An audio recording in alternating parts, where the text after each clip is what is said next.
Hello. Today, let us discuss about a very interesting topic, quantity versus quality. I know we all would agree that most of the times we all know that quality is more important than quantity. This is subjective. Although it is subjective, most of the cases we give preference to quality than quantity. Let us take some examples from our day-to-day life. Say that you're reading books and you read 3 to 4 books at a time. We hardly remember what goes in each book, or we hardly get time to apply those thoughts into our daily life and really make use of what we have actually read. Instead, if you're reading one book at a time, go deeper into it, apply what you have gathered from those books into your life. It is much more meaningful. Similarly, say that you invite your friends over to your house and you want to give them a couple of courses for, say, dinner or lunch. You may not be able to give a good quality or a very tasty item for all the courses. However, say that you cook 1 or 2 items and that is really tasty, very delicious, they'll remember it forever. So, to summarize, in whatever we do something with quality that is remembered forever rather than quantity. No one would remember how many items or how many courses you serve them for dinner or lunch, but they would always remember that one dish which you cooked for them and which was really very tasty. Similar concepts can be applied in a professional life. Now, this is applicable for a product which is being developed. It is applicable for a QA team or the software testing team. It is applicable in terms of design or whatever phase you're working in your job.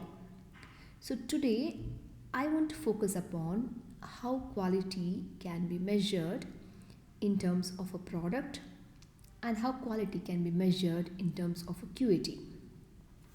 Let us start with the development team, or let us focus on the product. Now, it's very important that we focus on the features that add more value to the users. I'm sure all of you would agree with me. An app which is simple to use but gives you a very useful feature is always popular among us. But if the app is cluttered with too many functionalities, I'm sure we would stop using it very soon. It is very important that when you develop a product, you get a lot of suggestions from the team members, from the stakeholders, from other customers, but always take suggestions but decide with strategy, not emotion. You don't have to give a feature in your product because your competitor is giving that, but you may want to give a feature which no one has thought about and will certainly add value to your product. So what is more important is how useful your app is and how simple it is to use. So in other words, it doesn't matter how many features or how many menu options you have in your product. What matters is how many of them are actually useful for the user and how many of them are actually being used. So this is our insight with respect to quality when it compared to quantity for a development team or for a product development team. Now let us go into the QA team. Now, QA team stands for quality. It is quality assurance. It is very important for the QA team to measure the quantity of your quality. Yes. So we're talking about quantity versus quality. Now what I'm talking about is how do you measure quantity of your quality? Now, since from a QA team perspective, I would like to discuss a few of the important points which will help you measure the quantity of your quality. First and foremost, try to measure the bugs reported by the QA team versus bugs by the customers. Now, when I say measure, it doesn't mean that the number of bugs reported by QA team should be more than the number of bugs reported by customers. Yes, the number should be more, but what is more important than that is the criticality of the bugs. If QA has reported 100 bugs and customers have reported 5 bugs, but those 5 issues are super critical, then definitely the bugs by customers weighs high.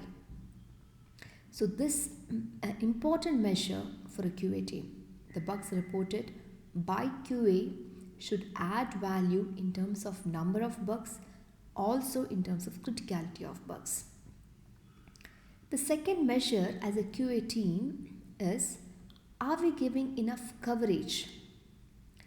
Now when I say coverage, you have a feature, do you have test cases for it? That tells you whether you're giving coverage for features. How do you measure this? Now, there are different ways to measure this. You can have a traceability matrix in your project where you map all the requirements and map all the test cases for the requirement, but it doesn't really mean that you're giving full coverage. For example, you may have a functionality for which your team has written 200 test cases. But if those 200 test cases are really not covering the functionality enough, then we cannot say that the coverage is taken care. So when it is coverage, again, here the measure is not based on the number, it is based on how much of intelligence or how much of thought has gone into writing test cases for that feature.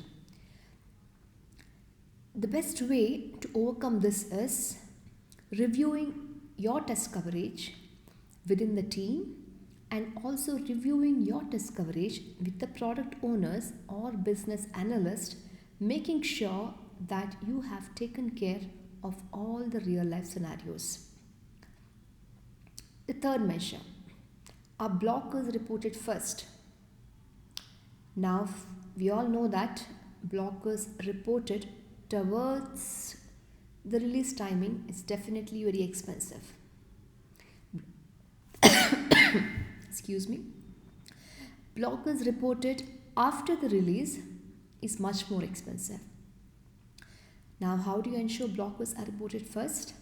The moment a build is released for testing, make sure that you execute the smoke test or the sanity test for the product, uncovering all the important issues in the heart of the application. Development team would definitely will not like if you report the blockers a day before the release. That puts them in stress trying to resolve a very important bug a day before the release, and which may result in poor quality. Blockers reported earlier give enough bandwidth to the team to analyze and fix it properly. So this is a very important measure for a QA team to ensure that blockers are reported first. Measure communication. Yes, communication is an integral part of any project or any team, whether it is QA or development or design or business. How do you measure communication? A good measure of communication is to check that if your customers have all the information that they need even before they ask. If your clients or customers are coming back to you with questions about the status of the work or about the bugs reported or about the overall status of testing, that means there is a problem in communication. Communication should be adequate. Communication should be given at the right time to the right people, and communication should be very clear and precise.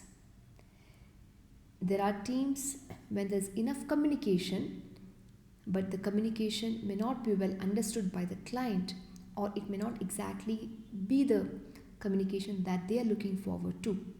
So always work with your clients, understand what their needs are, and make sure that proactively you're taking care of giving them all the information even before they come to you for information. So these are the four important measures in which you can judge the quantity of your quality.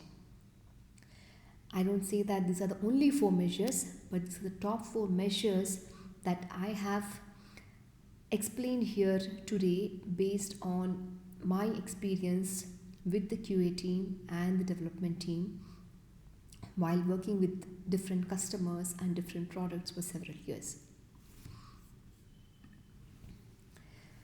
So I would like to wind up this talk over here. Thank you very much for listening to me, and I look forward to sharing much more videos and information with all of you. Thank you.